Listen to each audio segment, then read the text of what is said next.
তাহের ভাই যেই যেই পার্সপেক্টিভে দেখছেন এটা খুবই দলীয় এবং ন্যারো পার্সপেক্টিভ। ওনার এই পার্সপেক্টিভে দেখা উচিত না। আপনি কে? আপনার মেয়াদ আপনি নিজে নির্ধারণ করবেন? এটা তো একমাত্র শেখ হাসিনার মতো লোকরা বলতো। তাহলে কে নির্ধারণ করবে? আর জাতীয় পার্টি যদি নিষিদ্ধ হয় তাহলে আওয়ামী লীগের বেশিরভাগ ভোট যাবে দাঁড়িপাল্লায়। এজন্যই জামাত এখন এনসিপির সাথে জাতীয় পার্টি নিষিদ্ধের আন্দোলন করছে। মানে এনসিপির এই স্টুডেন্টরা যে বাংলাদেশে মানুষের প্রতিনিধিত্ব করে না, এটা তো ডাকসু ইলেকশনে প্রমাণিত হয়ে গেছে। যেদিন ডাকসু ইলেকশন হয়ে গেল, রেজাল্ট বেরোর পর কি বাংলাদেশের মানুষের প্রতিনিধিত্ব করে জামায়াত? আওয়ামী লীগের লোকজনের বিরুদ্ধে, সবার বিরুদ্ধে মোটামুটি এখন মামলা আছে, এবং এই মামলাগুলোর 95% মামলার বাদী হলো বিএনপির লোকজন। কোথাও জামাতের লোকজনকে বাদী পাবেন না আপনি। মার্কা হিসাবে ভোট দেওয়ার সময় মার্কা হিসাবে নৌকা এবং ধানের শীষের বিপরীতে দাঁড়িপাল্লা এখনো অতটা জনপ্রিয় হয় নাই। আর জামাত তো যায় যখন কোথাও কাজ করতে, তারা যে কি বলে, তাতে বলে ভাই আসেন নামাজ পড়ি। আমাদের আলোচনার আজকের যে বিষয় নির্ধারিত হয়েছে সেটা কিছুটা অন্যরকম। আমরা আলোচনার বিষয় নির্ধারণ করেছি জামায়াত ক্ষমতায় গেলে, এবং যে কারণে এই বিষয়টি নির্ধারণ করা হয়েছে সেটি হচ্ছে যে আমরা দেখেছি যে সাম্প্রতিক সময়ে এই বিষয়টি নিয়ে অনেক আলোচনা হয়েছে। এর সাথে অন্যান্য খবর নিয়েও আমরা আলোচনা করব, কিন্তু আমাদের আলোচনার শুরুটি যেহেতু এই বিষয় নিয়ে হবে, এবং এই বিষয় নিয়ে সাম্প্রতিক সময়ে রাজনীতিবিদরা বিভিন্ন জায়গায় যেসব মন্তব্য করেছেন সেগুলো নিয়ে আমরা কথা বলবো, সেজন্যই আমাদের এই বিষয় নির্ধারণ করা। আমাদের অতিথিদের সঙ্গে আপনাদের পরিচয় করিয়ে দিয়েছি। স্টুডিওতে আমাদের সঙ্গে দুজন অতিথি আছেন জনাব মাসুদ কামাল, সিনিয়র সাংবাদিক, আছেন জনাব আলতাফ পারভেজ, লেখক এবং গবেষক। আপনাদের দুজনকেই স্বাগত জানাচ্ছি, অসংখ্য ধন্যবাদ। অনলাইনে আমাদের সঙ্গে ডক্টর মির্জা গালিব যুক্ত হচ্ছেন, সহকারী অধ্যাপক, হার্ভার্ড বিশ্ববিদ্যালয়, যুক্তরাষ্ট্র। তিনজনকেই স্বাগত জানাচ্ছি এবং অসংখ্য ধন্যবাদ আমাদের সময় দেওয়ার জন্য। ডক্টর মির্জা গালিব, আপনি যুক্তরাষ্ট্র থেকে আমাদের সঙ্গে যুক্ত হয়েছেন, এবং এখানকার টাইম ডিফারেন্স বিবেচনা করে আপনাকে আরো বেশি আমি স্বাগত জানাই, এবং আজকে আপনার সঙ্গে আমার প্রথম অনুষ্ঠান। আপনাকে দিয়ে একটু শুরু করতে চাই। আপনি নিশ্চয়ই দেখেছেন যে জামায়াতের নায়েবে আমির জনাব আব্দুল্লাহ তাহের, তিনি যদিও একটু পুরনো বক্তব্য, তবুও আমি বক্তব্যটি একটু বলতে চাই। সেটি হচ্ছে যে তিনি সম্প্রতি নিউ ইয়র্কে আছেন, সেখানে তিনি কথা বলেছেন যে ভারতের বিরুদ্ধে যুদ্ধের মাধ্যমে প্রকৃত মুক্তিযোদ্ধা হতে চান তিনি। আমি যদি স্পেসিফিক্যালি বলি যে তিনি কি বলেছেন যে অনেকে বলে জামায়াত ক্ষমতায় আসলে ভারত বাংলাদেশ আক্রমণ করতে পারে, দোয়া করি তারা যেন করে, নিজেকে প্রকৃত মুক্তিযোদ্ধা হিসেবে প্রমাণ করার সুযোগ পাবো। তিনি বলেছেন আমাদের কমপক্ষে 50 লাখ যুবক প্রস্তুত রয়েছে যারা ভারতের বিরুদ্ধে স্বাধীনতার যুদ্ধ করবে, তাদের দুই ভাগে ভাগ করব। খুব স্পেসিফিক্যালি উনি বলেছেন 1 ভাগ গেরিলা যুদ্ধ করবে, আরেক ভাগকে বিভিন্ন জায়গায় ছড়িয়ে দিব। এই বিষয়টি নিয়ে আসলে অনেকগুলো প্রশ্ন আপনার কাছে। একটি হচ্ছে যে প্রকৃত মুক্তিযুদ্ধ বলতে উনি আসলে কি বোঝাতে চেয়েছেন, যে ভারতের বিরুদ্ধে এখন যেই কল্পিত যুদ্ধের কথা উনি চিন্তা করছেন সেখানে যারা অংশগ্রহণ করবে সেটি প্রকৃত মুক্তিযুদ্ধ, আর 71 সালে যেটা হয়েছিল সেটি প্রকৃত ছিল না, সেরকম কিছু বলতে চেয়েছেন? আর দ্বিতীয় প্রশ্ন হচ্ছে যে 50 লাখ যুবক যে প্রস্তুত রয়েছে তিনি বলেছেন, এটি আসলে কিসের ভিত্তিতে বললেন, যদি একটু আমাদেরকে বলেন, যদি আপনার জানা থাকে। জি, ধন্যবাদ। প্রথমেই আপনাকে ধন্যবাদ জানাচ্ছি আমাকে ইনভাইট করার জন্য, এবং আজকের অনুষ্ঠান যারা দেখছেন দর্শকদেরকে শুভেচ্ছা জানাচ্ছি। দেখেন, জামাত ইসলামের নায়েবে আমির আব্দুল্লাহ মোহাম্মদ তাহের ভাইয়ের যে বক্তব্য আপনি কোট করেছেন, আমি প্রথমে যেটি বলবো সেটা হলো রাজনীতিবিদরা তো অনেক কথা বলেন, এই কথার মধ্যে ধরেন প্রচুর রেটরিক থাকে, অনেক সময় বক্তব্য দিতে গিয়ে কিছু কথা বলেন, কিছু মিন করেন, কিছু করেন না। তো আমি রেটরিকে যাব না। আমি যদি রেটরিকে না যাই তাহলে ওনার বক্তব্যের মূল জায়গাতে যদি আমি যাই তাহলে আমি বলবো সেটা হচ্ছে যে ভারতের ব্যাপারে একটা কনসার্ন আছে জামাত ইসলামের দিক থেকে যদি আমি বলি, আবার একইভাবে ভারতের দিক থেকেও জামাত ইসলামের ব্যাপারে কনসার্ন আছে। এবং ভারতের দিক থেকে যে কনসার্ন আছে এটা আপনি অনেক জায়গা থেকে বুঝতে পারবেন। যেমন একেবারে সাম্প্রতিক সময়ে যদি আমরা দেখি যে ডাকসুতে যখন ছাত্র শিবিরের প্যানেল নির্বাচনে জয়লাভ করলো তখন ভারতের পলিটিশিয়ানরা নানান কথাবার্তা বলছে। ইভেন কংগ্রেসের পলিটিশিয়ান শশী থারুর উনিও আপনার টুইট করছেন যে এখানে ছাত্র শিবির জিতছে, এইটার ব্যাপারে তারা কনসার্ন শো করছেন। তো ভারতের ব্যাপারে জামাত ইসলামের যেটা কনসার্ন, আমার দিক থেকে আমি যতটুকু অবজার্ভ করি, এই কনসার্নটা কিন্তু শুধু জামাত ইসলামের একার না, এই কনসার্নটা টোটাল বাংলাদেশের। এবং এই কনসার্নটা এই জায়গা থেকে আসে যে বিগত সময়ে আমরা আওয়ামী লীগের যে ফ্যাসিবাদী সরকার দেখলাম, সেই সরকারকে কিন্তু ভারতের পক্ষ থেকে সকল প্রকার সাহায্য সহযোগিতা করে টিকায় রাখা হয়েছিল। আমরা দেখেছি যে ভারতের সরকারের লোকেরা এখানে আসছে, তাদের পররাষ্ট্র সচিব একটা নির্বাচনের আগে আইসা দুতিয়ালি করছে যে এরশাদকে, জাতীয় পার্টিকে যেন নির্বাচনে নেওয়া যায়। এই নির্বাচনে সবাই না আসলেও তার লেজিটিমেসি প্রশ্নবিদ্ধ হবে না, এইরকম কথাবার্তা ওনারা বলছেন। তো আমি যখন বাংলাদেশের নাগরিক হিসাবে দেখি যে আমার আভ্যন্তরীণ রাজনৈতিক প্রক্রিয়ায় ভারত হস্তক্ষেপ করে, নগ্নভাবে হস্তক্ষেপ করে, এবং সেটা হস্তক্ষেপ করে এইখানকার সংখ্যাগরিষ্ঠ জনগণের মতামতের বিপক্ষে, তখন ভারতের ব্যাপারে আমার কনসার্ন তৈরি হয়। এই কনসার্ন আসছে হলো আপনার যখন আমার নদীর পানি ভারত ঠিক মতো দেয় না, সেখানে কনসার্ন আসছে। যখন আমার সীমান্তের লোক আপনার হত্যা করে, গুলি করে ফেলানির লাশ হচ্ছে আপনার কাটাতারে ঝুলায় রাখে, তখন আমার কনসার্ন আছে। তো আমি জামাত ইসলামের তাহের ভাইয়ের বক্তব্যটাকে এইভাবে পড়তে চাই যে ভারতের ব্যাপারে এই দেশের সংখ্যাগরিষ্ঠ মানুষের কনসার্ন আছে, that point number 1। Point number 2 হলো যে ভারতের দিক থেকে জামাত ইসলামী গণতান্ত্রিকভাবে ক্ষমতায় আসলেও ভারত এটা মেনে নিতে ইন্টারেস্টেড হবে না, এরকম একটা কনসার্ন আছে। এটা হচ্ছে আমার প্রথম পয়েন্ট। দ্বিতীয় পয়েন্ট হলো যে এই কনসার্ন যদি থাকে এবং ভারত যদি এখানে আপনার ইন্টারন্যাশনাল নর্ম ভায়োলেট করে বা এখানে আভ্যন্তরীণভাবে হস্তক্ষেপ করে, তার প্রতিরোধ কিভাবে হবে। আমি মনে করি এখানে তাহের ভাই যেই পার্সপেক্টিভে দেখছেন, এটা খুবই দলীয় এবং হচ্ছে ন্যারো পার্সপেক্টিভ। ওনার এই পার্সপেক্টিভে দেখা উচিত না। এটা বাংলাদেশের স্বাধীনতা সার্বভৌমত্বের প্রশ্ন, এটা এদেশের 18 কোটি মানুষের প্রশ্ন, এটা যতটুকু আমার প্রশ্ন ততটুকু আপনারও প্রশ্ন, এটা যতটুকু আমার কনসার্ন ততটুকু আপনারও কনসার্ন। বাংলাদেশ একটা স্বাধীন দেশ, আমরা পাকিস্তান থেকে বের হয়ে আসছি, এর মানে এই না যে আমরা ভারতের একটা স্যাটেলাইট স্টেট হয়ে থাকব। আমরা ভারত, পাকিস্তান এবং বাংলাদেশ তিনটা দেশে এই উপমহাদেশের স্বাধীন দেশ, যার যার জায়গা থেকে সে তার মতো করে কাজ করবে। পারস্পরিক শ্রদ্ধা এবং সম্মানের মধ্য দিয়ে আমাদের সম্পর্ক থাকবে। এখানে কোনো প্রকার আপনার আধিপত্যবাদী হস্তক্ষেপ, এটা সম্ভাবনা থাকা উচিত না। এই সম্ভাবনা আমি যদি একটু ন্যাশনাল ইস্যু। জি, আমি যদি একটু আপনার বক্তব্য বোঝার চেষ্টা করি। আপনি বলেছেন যে ভারতকে নিয়ে যেরকম জামায়াতের ভিতরে কনসার্ন আছে, সেরকম আপনার ভাষ্যমতে ভারতেরও জামায়াতকে নিয়ে কনসার্ন আছে, এবং সেই কনসার্নটাই আসলে এই বক্তব্যের মাধ্যমে প্রকাশিত হয়েছে।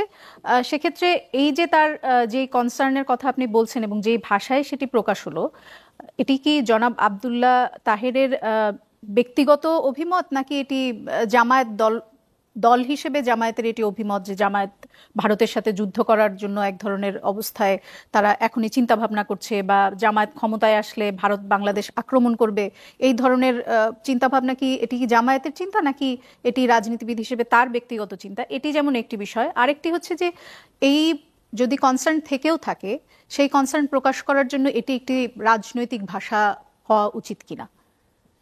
যখন ভারত এবং অন্যান্য দেশগুলো যখন এরই মধ্যে বলছে যে বাংলাদেশে ইসলামী বিপ্লব হয়েছে, তখন আসলে এই ধরনের বার্তা বহির্বিশ্বেও কি বার্তা দিচ্ছে?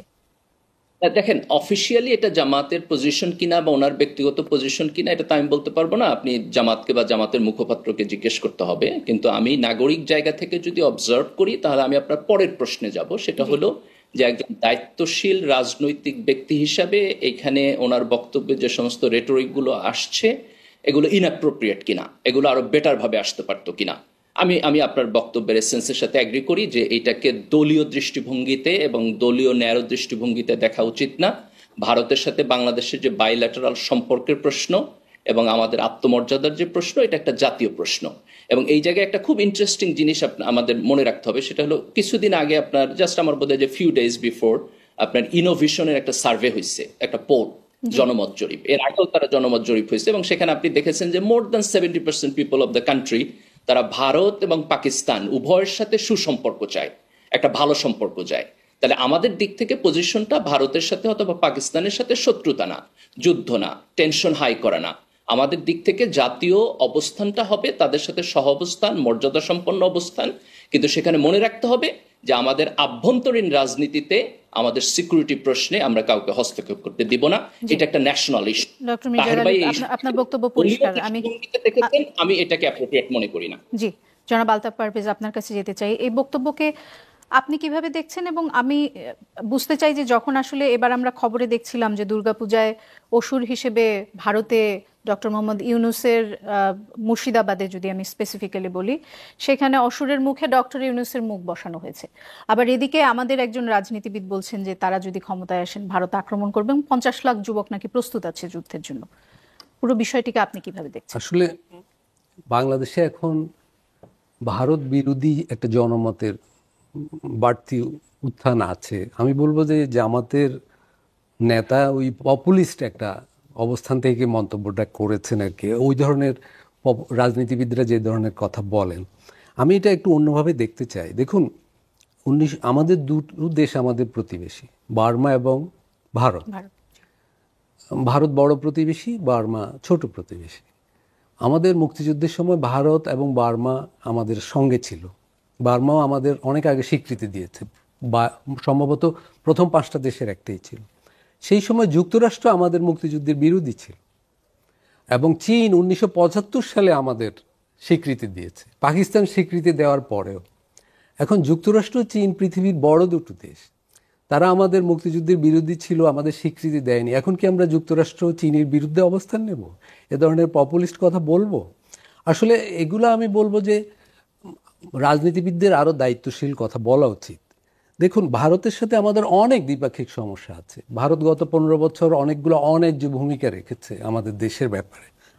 আন্তঃনদী পানিতে ন্যায্য হিস্যা দেয়নি, বর্ডারে প্রচুর মানুষ মারা গেছে বাংলাদেশের, বাণিজ্যিক ভারসাম্য ছিল, আমাদের এখানে নির্বাচন অনুষ্ঠানের সময় তারা এসে অযথা হস্তক্ষেপ করেছে। এগুলো অত্যন্ত বাস্তব ঘটনা। কিন্তু ভারতের সাথে তো আমাদের সম্পর্ক তাহলে পুনরায় একটা ভারসাম্যে আনতে হবে। এটা হলো আমাদের দিক থেকে চ্যালেঞ্জ। বর্মা দেখেন, রোহিঙ্গাদের আমাদের এখানে ঠেলে পাঠিয়ে দিয়েছে, কিন্তু আমরা তো এখন বর্মার সাথে যুদ্ধ করব না, আমরা সমস্যাটার সমাধান করব। আমার যেমন বর্তমান সরকার আন্তর্জাতিকভাবে চেষ্টা করছে রোহিঙ্গা সমস্যার সমাধানের, সেরকম যুক্তরাষ্ট্র এবং চীনের সঙ্গেও। চীনকে নিশ্চয়ই আমরা এখন বলবো না যে তুমি কিন্তু 1975 পর্যন্ত আমাকে স্বীকৃতি দেওনি, বরং বাংলাদেশের উন্নয়নে চীন এখন বড় পার্টনার। তার মানে আন্তর্জাতিক সম্পর্কগুলো এরকমই, যেগুলা বাস্তবতার উপর দাঁড়িয়ে উইন উইন একটা সমাধানে আসতে হয়। বাংলাদেশ একটা ছোট দেশ, বাংলাদেশকে এগুতে হবে, এবং বাংলাদেশের রাজনৈতিক স্থিতিশীলতা প্রয়োজন, এবং আন্তর্জাতিক পরিসরে বাংলাদেশকে সবার মানে বন্ধুত্ব পেতে হবে। আমাদের সংবিধানেও রয়েছে, আমাদের পররাষ্ট্রনীতি হলো সবার সঙ্গে বন্ধুত্ব, কারোর সঙ্গে শত্রুতা নয়। জামাতের এই নেতা আমি যে বক্তব্য, এটা আমি বলবো অযথাই ভারতের সঙ্গে সম্পর্কটা আরও তিক্ত করা, যথেষ্ট তিক্ত হয়ে আছে এটা এখন। তবে উনি যে একটা জিনিস আমি বলবো, যে উনি যে যুদ্ধ করার প্রতিশ্রুতি দিয়েছেন, এইটা আমি একটু ইতিবাচকভাবে দেখতে চাই, এই অর্থে যে দেখুন, আমাদের জনপদে রাজনৈতিক যুদ্ধ এবং মুক্তিযুদ্ধের ব্যাপার ঘটেছে কবে কবে, 47-এ, 71-এ। 47-এও জামাত কিন্তু পাকিস্তান আন্দোলনের বিরোধী ছিল, তারা অংশ নেয়নি পাকিস্তান আন্দোলন। বাংলাদেশের মানুষ পাকিস্তান আন্দোলনের পক্ষে পুরো ভারতবর্ষের সবচেয়ে বড় ভূমিকা রেখেছে। জামাত সে সময় বিরোধী ছিল। মাওলানা মওদুদি জিন্নার বিপক্ষে বিপুল লিখেছেন, উনি জামাতের মূল তাত্ত্বিক। এবং 1971-এ জামাত শুধু বিরোধিতাই করেনি, পাকিস্তান সেনাবাহিনীর পক্ষে ছিল। তো এখন যদি জাতীয় প্রয়োজনে ভারতের সাথে যুদ্ধের প্রয়োজন হয়, জামাত বাংলাদেশের জনগণের হয়ে যুদ্ধ করবে, এইটা ওই অর্থে একটা নতুন প্রতিশ্রুতি, পজিটিভ দিকে। কিন্তু আমি বলবো এতে কিন্তু ভারতের সাথে অযথা সম্পর্ক খারাপই হবে। জি, জনাব মাসুদ কামাল, আপনার কাছে যেতে চাই। এখন যেহেতু সোশ্যাল মিডিয়ার যুগ, আমাদের কাছে আসলে যেই ইনফরমেশন আসার কথা না সেই ইনফরমেশনও চলে আসে, এবং তার এই বক্তব্যের পর, জনাব আব্দুল্লাহ তাহিরের বক্তব্যের পর আমি দেখছিলাম যে একটি ক্লিপ এসেছে, যে ক্লিপে তিনি একজন সাংবাদিককে বলছেন, সাংবাদিক বা ইউটিউবার তাকে বলছেন যে আমি কি ভারতের বিপক্ষে একটু বেশি কড়া কথা বলে ফেললাম, এবং তখন সেই সাংবাদিক আবার তাকে বলছেন যে না স্যার, এখন সবাই ভারতের বিপক্ষে আছে বাংলাদেশে, এবং আপনার এই কথায় সবাই খুশি হবে। দেখেন, আপনি একটা কথা বলছেন, আপনাদের অনুষ্ঠানের শিরোনাম ওইটা, যদি জামাত ক্ষমতায় যায়, আমি ভাবছি আর কি, আমি মানে ভিজুয়ালাইজ করার চেষ্টা করছি, যদি জামাত ক্ষমতায় যায়, ডক্টর আব্দুল্লাহ মোহাম্মদ তাহির কি হবেন? খুব গুরুত্বপূর্ণ একজন মন্ত্রী হবেন। জি, তো উনি নিজে কি বলেছেন উনি নিজেই শিওর না, আরেকজনকে জিজ্ঞাসা করছেন যে আমি কি বেশি কিছু বলে ফেলেছি। মানে এই হলো ওনার বুদ্ধিমত্তার স্তর, যে উনি নিজেও জানেন না ওনার কি বলতে হবে। ভাই, আপনারা এখন ক্ষমতায় যাওয়ার স্বপ্ন দেখছেন, স্বপ্ন তো এমনি এমনি দেখেন না। ওনারা কি আগে নির্বাচনে কখনো দেখছে স্বপ্ন যে আমি এককভাবে ক্ষমতায় যাব? ভাবেনি তো কখনো। এইবার সে ধরনের ভাবনার জন্য ওনাদের বিবেচনায় একটা বাস্তবতা তৈরি হয়েছে। বাস্তবতা আদৌ আসে কি না আসে যায় না, বাট ওনারা মনে করছেন যে এবারে ওনারা যেতে পারেন।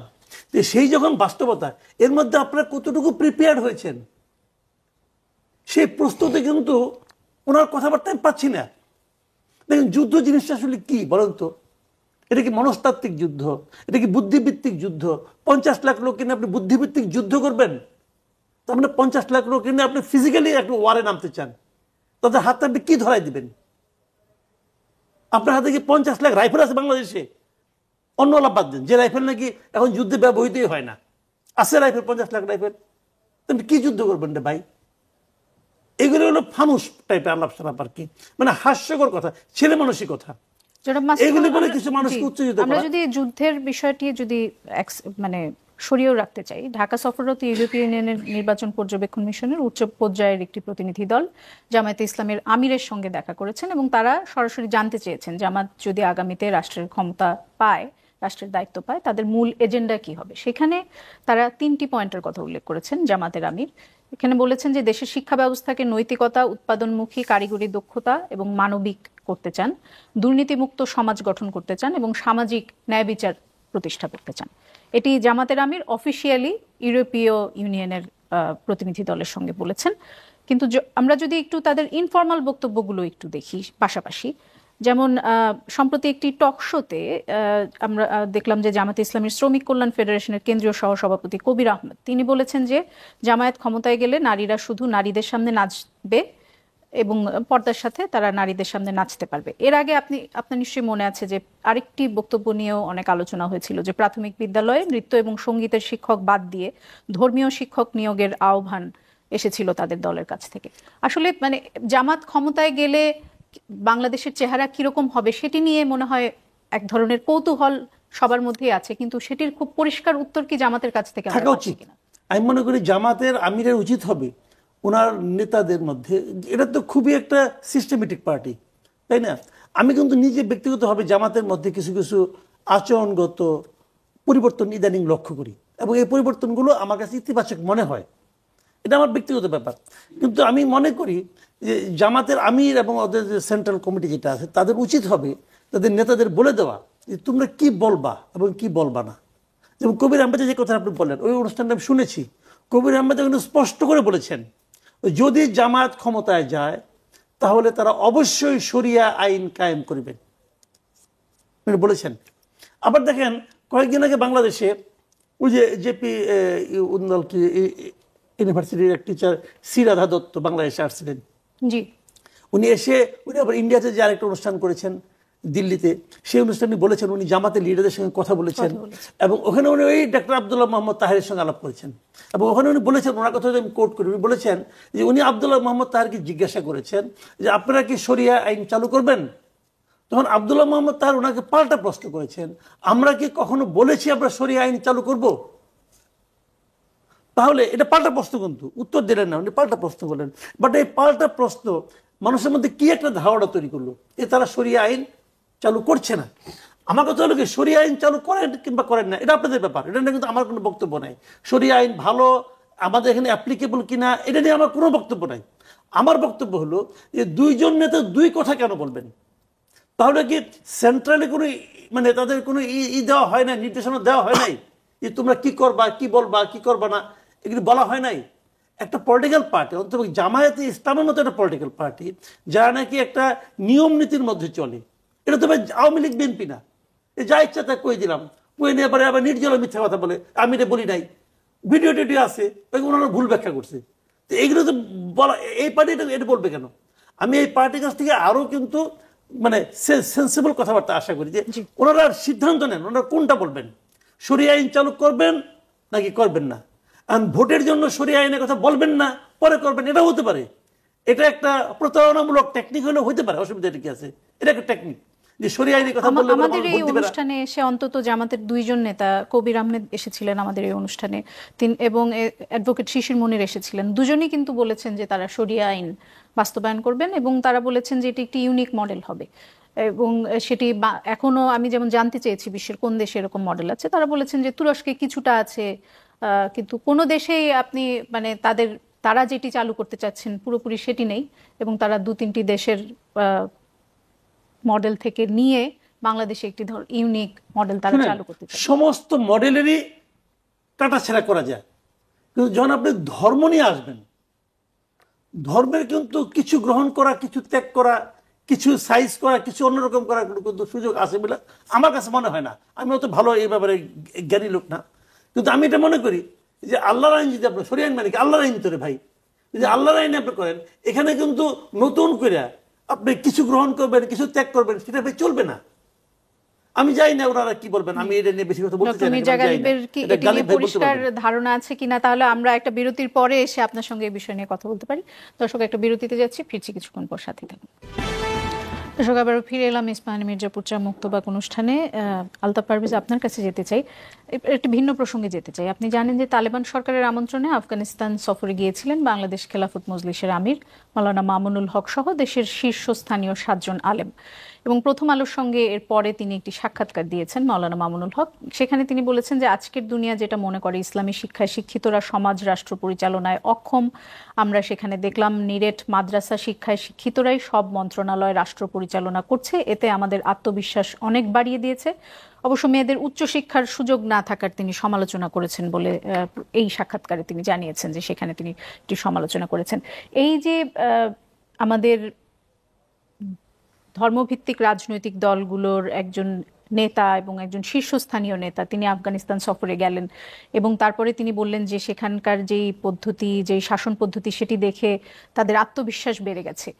এটা থেকে আসলে আমরা কি বার্তা পাই? বা আপনার এই প্রশ্নের উত্তর আমি আপনি আগে যেটা জিজ্ঞেস করলেন আমার সহ আলোচককে, যে জামাতের ক্ষমতায় আসলে কি হবে, বা আজকের আলোচ্য বিষয়ের আলোকে উত্তর দিতে চাই।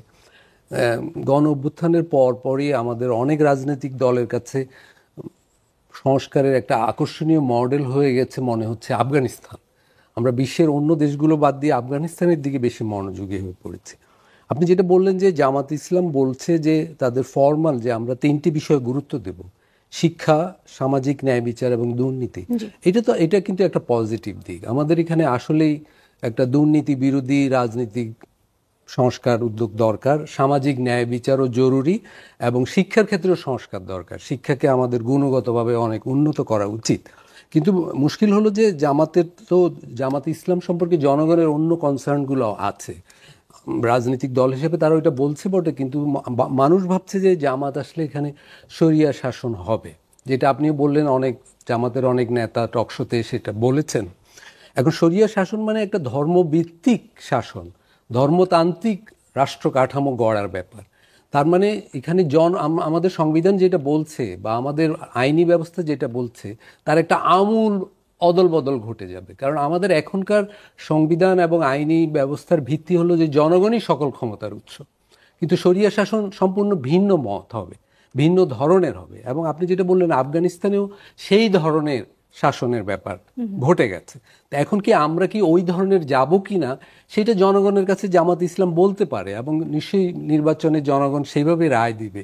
বাংলাদেশ যদি তার এখনকার সংবিধান, তার সমস্ত আইনি ব্যবস্থা আমূল বদল করে একটা ধর্মতান্ত্রিক রাষ্ট্রের দিকে যেতে চায়, শরিয়া ভিত্তিক রাষ্ট্রের দিকে যেতে চায়, সেই মানে সিদ্ধান্ত নেওয়ার ক্ষমতা কিন্তু জনগণের। এখন যেই রাজনীতিবিদরা আফগানিস্তান গিয়েছেন তারা জনগণের কাছে তুলে ধরতে পারেন তাদের বক্তব্য, সেই অধিকার তাদের আছে। কিন্তু জনগণের দিক থেকে আমি 2-1টা কনসার্ন বলতে পারি। যেমন জামাত ইসলামের কিন্তু তাত্ত্বিক হলেন মাওলানা মওদুদী। উনি কিন্তু নারীদের বিষয়ে, সংখ্যালঘুদের বিষয়ে সুনির্দিষ্ট বলে গেছেন যে ওনারা ক্ষমতায় আসলে এই যে ধরনের রাষ্ট্র হবে সেখানে নারীদের কি ধরনের মর্যাদা হবে, নারীরা নেতৃত্বে আসতে পারবে না, সংখ্যালঘুরা জিম্মি হবে, সংখ্যালঘুদের আলাদা কর দিতে হবে থাকার জন্যে। ফলে এই ব্যাপারগুলো কিন্তু জনসমাজে ভাবনা আকারে আছে। ফলে যেই রাজনীতিবিদরা বলছেন যে আফগানিস্তান হবে আমাদের মডেল রাষ্ট্র, সেগুলো তার মানে এখানে শরিয়া ভিত্তিক ওইরকম রাষ্ট্রের কথাই তারা ভাবছে। তার মানে তিনি এটাও বলেছেন যে বাংলাদেশের 70-80% মানুষ শরিয়া শাসন চায়। এটি একটি ঐকমত্য কমিশন থেকে জরিপ চালানো হয়েছিল এবং সেই জরিপের ফলাফল এইটা আমি অবশ্যই এটা ভিন্নমত পোষণ করি। বাংলাদেশের মানুষ কি চায়, আমরা জনগণের নামে বিভিন্ন দল বিভিন্ন কথা বলে, জনগণ কি চায় সেটা একটা সুষ্ঠু নির্বাচন হলেই কেবল আমরা জানতে পারবো। এবং জনগণের কাছেই সবগুলো রাজনৈতিক দলের যাওয়া উচিত এবং খুলে বলা উচিত। মানে আমি বলছি আমাদের এখানে যে গুপ্ত সংস্কৃতি সেইটা যেন না হয়। একটা রাজনৈতিক দল সত্যিকার অর্থে কি চায় জনগণের সামনে সেটাই তুলে ধরা উচিত, নির্বাচনী ম্যানিফেস্টোতে সেটাই থাকা উচিত এবং সেই অনুযায়ী জনগণের সিদ্ধান্ত নেওয়ার সুযোগ দেওয়া উচিত। সেদিকে কি আমরা এগোচ্ছি? আমি এখানে মনে করি যে আমরা বলছি একটা, করছি একটা। দেখুন, আওয়ামী লীগ যখন 15 বছর আগে নির্বাচনে অংশ নিয়েছিল তারা কিন্তু 15 বছর যা করেছে সেটা বলেনি, তারা অন্য কিছু বলে ম্যানিফেস্টোতে ছিল, ম্যানিফেস্টোর পরে ধারে কাছেও যায়নি।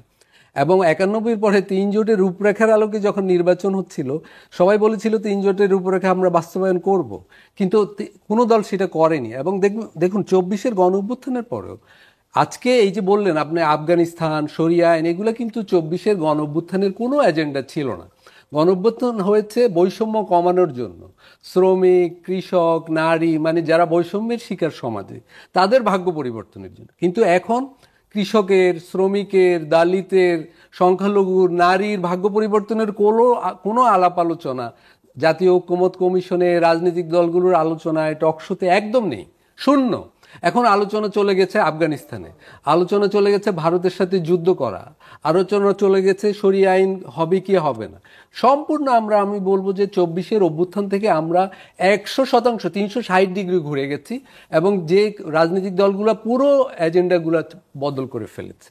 এইটা 24-এর অভ্যুত্থানের সাথে 1 বছরের ভিতরে একটা বিশ্বাসঘাতকতা ঘটে গেছে।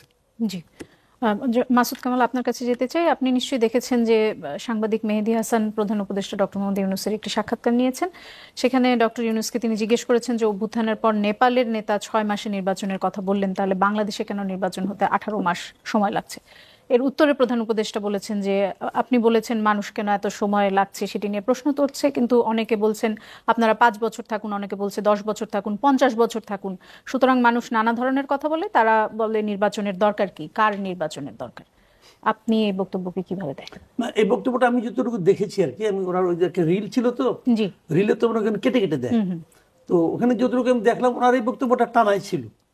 উনি ওখানে যেটা বলেছেন যে মানে দ্রুত, মেহেদী হাসান বলেছিল যে কিছু লোক বলছে আপনি তাড়াতাড়ি নির্বাচন আরো তাড়াতাড়ি কেন দিতে পারছেন না, আরো 6 মাস বাকি। কিছু লোক এটাও বলছে, কিছু লোক ওটাও বলছে, কিছু লোক ওটাও বলছে, এটা বলছে। তো এখন আমরা কোনটা শুনবো? যেটা আমাদের কাছে বেশি মনে হবে ওটা শুনবো, যেটা বেশি। এখন সমস্যা হলো ওইটাই, উনি কোনটা শুনবেন?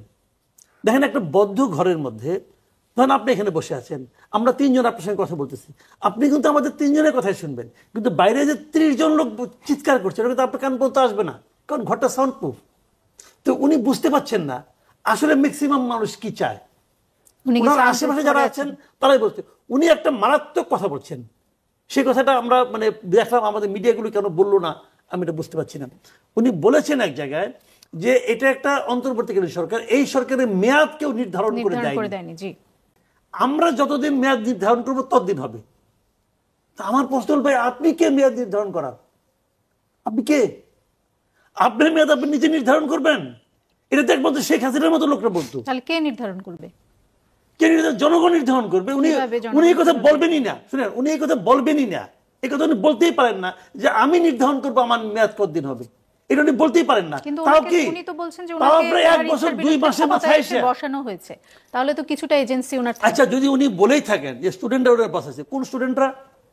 মানে এনসিপির এই স্টুডেন্টরা, এই স্টুডেন্টরা যে বাংলাদেশে মানুষের প্রতিনিধিত্ব করে না, এটা তো ডাকসু ইলেকশনে প্রমাণিত হয়ে গেছে। যেদিন ডাকসু ইলেকশন হয়ে গেল, রেজাল্ট বেরোর পর কি বাংলাদেশের মানুষের প্রতিনিধিত্ব করে জামায়াত? আমি তা বলছি না। উনি যদি ওইটা বলেন, যদি এনসিপি প্রতিনিধিত্ব না করে, যদি এনসিপি প্রতিনিধিত্ব করে, যদি এনসিপি প্রতিনিধিত্ব করে, আমি বলি জামায়াত প্রতিনিধিত্ব না, আমি এটা বিকল্প এটা না। আমি তো বলি না যে এটা, আমি বলছি যে উনি যদি বলে কেন যে এনসিপি ওনাকে বসিয়েছে, এনসিপির ছাত্ররা ওনাকে বসিয়েছে, সেই ছাত্রদের অবস্থান পুরো জাতির কাছে কোথায়? সেটা তো ডাকসু নির্বাচন, জাহাঙ্গীরনগর নির্বাচনে প্রমাণ হয়ে গেছে যে আসলে এদের সঙ্গে তো কেউ নাই। তখন যেটা হয়েছিল যে তারা এমন একজন ব্যক্তি, যেমন ডক্টর ইউনূস যখন ক্ষমতায় আসলো, ওনার প্রতি আমারও প্রচন্ড আস্থা ছিল। আমি মনে করতাম যে উনি একটা ভালো মানুষ, ভালো কিছু করতে পারবেন, বুদ্ধিমান মানুষ। কিন্তু যেদিন উনি প্রথম ওনার ক্যাবিনেট ঘোষণা করলেন এসে নিয়ে, ওই সময় আমি হতাশ হয়ে গেছি যে ওই লোকগুলিকে আমি চিনি, এই লোকগুলি দিয়ে উনি কিছু করতে পারবেন না। তখন আমার ওনার প্রতি ভরসা ছিল যে উনি হয়তো এই 1-2 মাসের মধ্যে কিছু লোক সাফল করবেন, চেঞ্জ করবেন, যোগ্য লোকগুলিকে নিয়ে আসবেন। তো উনি তা করলেন না, উনি এটাকে একটা মানে খেলা মনে করলেন। মানে এরকম নন সিরিয়াস গভর্নমেন্ট আমি আমার জীবনে কোথাও দেখিও নাই, শুনিও নাই। উনি মনে করেন খেলা। একজন চিফ অ্যাডভাইজার, মানে প্রধান নির্বাহী রাষ্ট্রের, উনি একটা ইন্টারভিউতে বলতেছেন যে আমরা তো এই জগতের লোক না, দেখি কি করতে পারি। ভাই, এটা কি ট্রায়াল অ্যান্ড এররের বেসিসে কি আপনি দেশ চালাবেন? এটা কি হয়?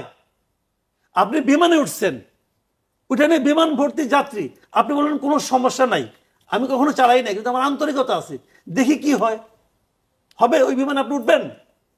এটা হইল রে ভাই, এটা কোনো সেন্সিবল স্টেটমেন্ট হয়? উনি তো বলেছেন, এবং তারপরে যখন বলছে যে আপনার অন্য অন্য যারা আছে তারা ভুল করে না, ওই কি তারা তো করবে, আমি তো কিছু জানি না। ওই বিমানে আমি উঠবো না জনাব মাসুদ কামাল, কিন্তু যদি আমি ওই বিমানে থাকি আর মাঝপথে যদি সেখানে পাইলট কোনো কারণে মৃত্যুবরণ করেছেন, অজ্ঞান হয়ে গেছেন, কিছু একটা করেছেন এবং গিয়ে কারো দায়িত্ব নিতে হয়েছে, তখন যদি সে বলে যে আমি চেষ্টা করব, তাহলে তো তখন যখন দেখবেন যে তার চেষ্টা সে আমাদের বলে আমার আর তো চয়েস। ওকে ফাইন, খুব ভালো কথা বলছেন আপনি। যাত্রীদের মাঝখানে একজন যাবে ওখানে, এখন একজন বলতেছে আমি এটা জীবনে চালাই নাই, জীবনে জানি না, আমারে চান্স দেন, আপনি দিবেন তাকে চান্স? উনি তো চান্স চাননি, ওনাকে তো বসাইছে, যারা বসাইছে তারা ভুল করছে, প্রমাণিত, এবং তাদের কোনো গ্রহণযোগ্যতা না। আন্দোলনটা করছে দেশের জনগণ, কথা ভাই পরিষ্কার, আন্দোলন করছে দেশের জনগণ। ওই সময় আইসেন্ডের শেফ এরা বলছে যে আমরা করছি, কেউ প্রতিবাদ করে নাই। ওই যে আপনার চার্লি চ্যাপলিনের মডার্ন টাইম দেখছিলেন, জেলখানা থেকে বেরিয়েছিল চার্লি চ্যাপলিন, একটা মিছিল যাচ্ছিল, এই মিছিলের সামনে একটা ট্রাক দিয়ে যখন মাল নিয়ে যায়, ট্রাকের পেছনে একটা ফ্ল্যাগ থাকে, লাল ফ্ল্যাগ, ওই ট্রাকের ফ্ল্যাগটা পড়ে গেছে। পড়ে যাওয়ার পর চার্লি চ্যাপলিন ট্রাকের ফ্ল্যাগটা নিয়ে ওদের যাচ্ছে যে ফ্ল্যাগটা তোমার নিয়ে যাও, পড়ে গেছে। আর পেছনে মিছিল, পুলিশ মনে করছে সেই বোধহয় লিডার, তারা ধরে নিয়ে গেছে। এখন এরা ওই ফ্ল্যাগটা ধরছিল, লিডার হয়ে গেছে। এই কাহিনীগুলো লাভ নেই। এই ইন্টারভিউতে আরেকটি প্রশ্নের জবাবে প্রধান উপদেষ্টা বলেছেন যে আওয়ামী লীগকে সরকার নিষিদ্ধ করেনি, স্থগিত করা হয়নি নিবন্ধন, তাই যে কোনো সময় দলটির কার্যক্রম আবার সচল হতে পারে। আপাতত নির্বাচনের প্রতিদ্বন্দ্বিতা আওয়ামী লীগ করতে পারবে না, এটি পরিষ্কার করেছেন তিনি। এটা উনি ক্লিয়ার করেন নাই, এটা উনি বড় এনে এত কথার প্যাচ মারছেন। উনি প্রথম বলতেছেন যে আওয়ামী লীগকে নিষিদ্ধ করা হয়নি, স্থগিত করা হয়েছে, তার পলিটিক্যাল অ্যাক্টিভিটি স্থগিত করা, একদম সত্য কথা। আসলে তো নিষিদ্ধ করা হয় নাই, তার পলিটিক্যাল অ্যাক্টিভিটি স্থগিত করা হয়েছে। যে একটা পলিটিক্যাল পার্টি যদি পলিটিক্যাল অ্যাক্টিভিটি স্থগিত করে, তাহলে তার থাকে নাকি? আমি মানুষ, আমাকে বললেন তোমার আমি মানবো না, কিন্তু তোমার মানবিক কার্যক্রম বন্ধ রাখতে হবে। মানুষ যা করে তা তুমি কিছুই করতে পারবো না, তাহলে আমি কি হবো? বলবেন তুমি কমায় থাকো, আমি কমায় থাকতে পারবো না, কারণ কমায় যে থাকে সে কিন্তু নিঃশ্বাস নেয়, আমি তো ওটা করতে পারবো না, তাহলে তো মৃত ভার্চুয়ালি। তো উনি যখন এটা বলেন, কথার মার পেয়েছে এখানে, পরে যায় বলে কি যে তাদের নির্বাচন করতে বলছেন, তাহলে কি তাদের নির্বাচন করতে দিবেন না? ওই করে তো আমরা সিদ্ধান্ত নেব না, ওটা নির্বাচন কমিশন সিদ্ধান্ত নিয়েছে নির্বাচন কমিশন সিদ্ধান্ত আপনি নিচ্ছেন, কারণ নির্বাচন তো পরিপূর্ণভাবে একটা রাজনৈতিক কর্মকাণ্ড। আপনি যখন বলেন তুমি রাজনৈতিক কর্মকাণ্ড করতে পারবে না, তখন তো আপনি তাকে নির্বাচন নিষিদ্ধ করেই দিলেন। তো ওইটা আপনি আবার নির্বাচন কমিশনের উপর চাপান কেন ভাই? এখানে কথার মারপেচ দিয়ে উনি কিছুটা বোঝানোর চেষ্টা করছেন। উনি হয়তো ওইখান থেকে বেরিয়ে আসতে পারছেন, কিন্তু জনগণ কিন্তু প্রত্যেকটা কথা বিশ্লেষণ করবে এবং করছে অলরেডি। এবং যারা বাইরের লোক তারা তো মুখের উপর কিছু বলে না, তারা মনে মনে হাসছে। এটাই হয়েছে ঘটনাটা।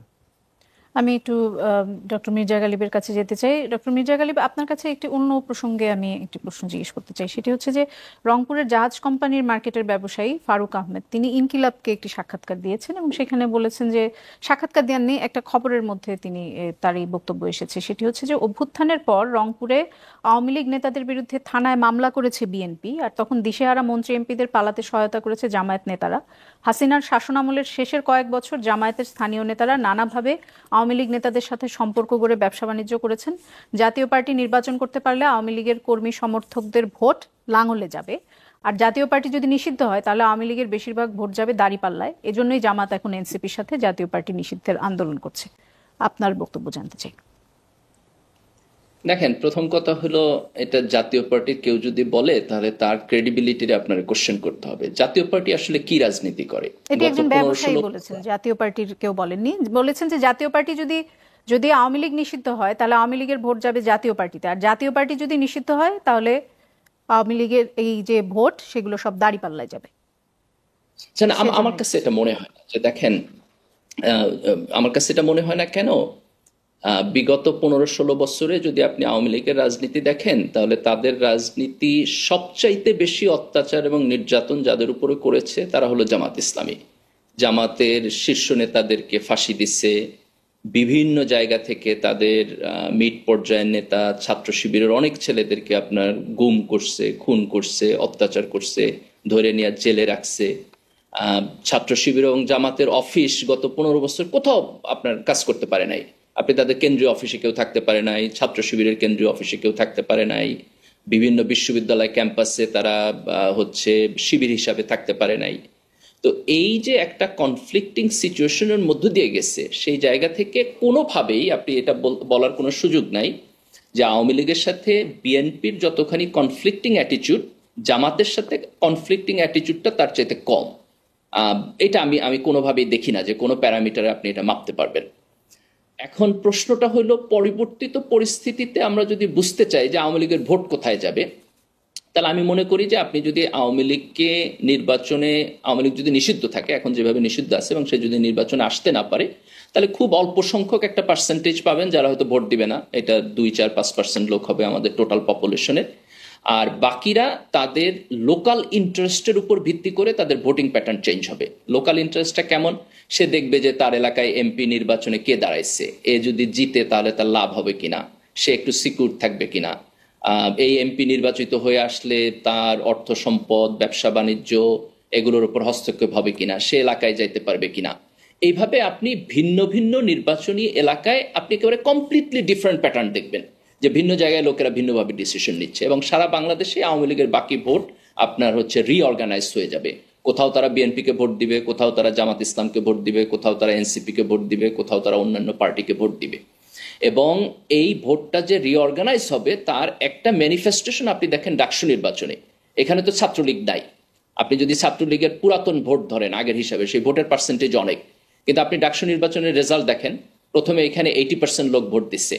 এটা মোরলেস যে কোনো নির্বাচনে আপনার হাইয়েস্ট যেগুলো আসে, যে 80%-এর উপরে, মানে হচ্ছে খুবই টার্ন আউট বেটার, খুবই ভালো টার্ন আউট হয়েছে। তো 80% লোক ভোট দিচ্ছে, এবং সেই ভোট হচ্ছে আপনার ছাত্র শিবিরের প্যানেল, ছাত্র দলের প্যানেল এবং অন্যান্য স্বতন্ত্র প্যানেল এর মধ্যে ভাগযোগ হয়ে গেছে। তা আমি মনে করি জাতীয় নির্বাচনে আপনি এক্স্যাক্টলি এই সেম সিনারিওটা দেখবেন, যে আওয়ামী লীগের একক ভোট আর থাকবে না, এটা বিভিন্ন জায়গায় ভাগযোগ হয়ে যাবে, খুব সম্ভবত 4-5% ভোট তাদের থাকতে পারে। জি, জনাব আলতাফ পারভেজ, এই বিষয়ে কি আপনি কিছু যোগ করতে চান? আওয়ামী লীগের ভোট কোথায় যাবে? ভোট এবং আমি মাঝে মাঝে গ্রামে যাই। জাতীয় পার্টি নিষিদ্ধ হলে কি সেটার জন্য জামায়াত কোনো আলাদা সুবিধা পাবে? পাবে। জাতীয় পার্টি নিষিদ্ধ হলে জামাত অনেক সুবিধা পাবে আমি মনে করি।